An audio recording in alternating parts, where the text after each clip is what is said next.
জোড়াতালি দিয়ে তৈরি করা হচ্ছে নতুন অবয়ব। দেখে বোঝার কোনো উপায় নেই, ভাঙ্গা বিধ্বস্ত প্রায় এসব বাস এবারের ঈদযাত্রায় দৃষ্টি কাড়বে আঞ্চলিক সড়ক মহাসড়কে। রংপুর নগরীর আরকে রোড সহ বিভিন্ন এলাকার ওয়ার্কশপে এখন দম ফেলার ফুরসত নেই কারিগরদের।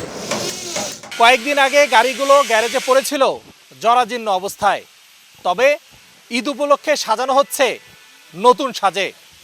গ্যারেজ কর্তৃপক্ষ বলছে ঈদের 3 থেকে 4 দিন আগে যাত্রী পরিবহনে গাড়িগুলো নামবে সড়কে। খুব ব্যস্ততার মধ্যে আছি, সামনে ঈদের আগে কমসে কম 5 দিন আগে গাড়িগুলো রোডে ছাড়তে হবে, এরকম একটা প্রিপারেশন নিয়ে আমরা কাজকাম সবাই মিলে চালাচ্ছি। পুরোনো গাড়ি সব নতুন করে বানাই দিচ্ছি, ওই পুরোনো সিট ওকে নতুন বানাই দিচ্ছি, ফর্ম কাপড় টাপড় দিয়ে নতুন তৈরি করতেছি। প্রশাসন গাড়ি দেখলে সাইড দেবে, তারা নতুন গাড়ি, নতুন ভালো মডেলের গাড়ি, তখন আর কাগজপত্রের কোনো ঝামেলা হবে না।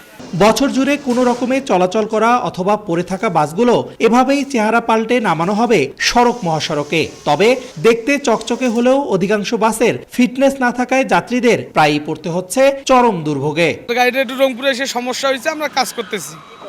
আমার এই যে ব্রেক শু ভেঙে গেছে চাক্কার।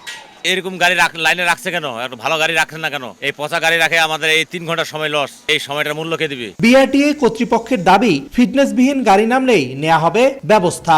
মালিক সমিতির আবেদনের পরিপ্রেক্ষিতে এটা একটু শিথিল আছে, আমরা আবার এটা অ্যাপ্লাই করব যাতে পুরনো গাড়িগুলো চলতে না পারে। ফিটনেসবিহীন গাড়ি যদি চলতে না পারে এটা তো দেখবই। যে গাড়িগুলো কাগজপত্র আপডেট নেই কিন্তু রং করতেছে, এটা আমরা কোন কোন জায়গাগুলোতে করে গতবার নেই, আমরা সেটাও আমরা মোবাইল কোর্টে এটিতে অভিযান চালাবো। ফিটনেস সনদ আছে রংপুর জেলায় এমন বাস মিনিবাসের সংখ্যা 300টি, অথচ সড়ক মহাসড়কে চলাচল করছে প্রায় 3500 বাস মিনিবাস।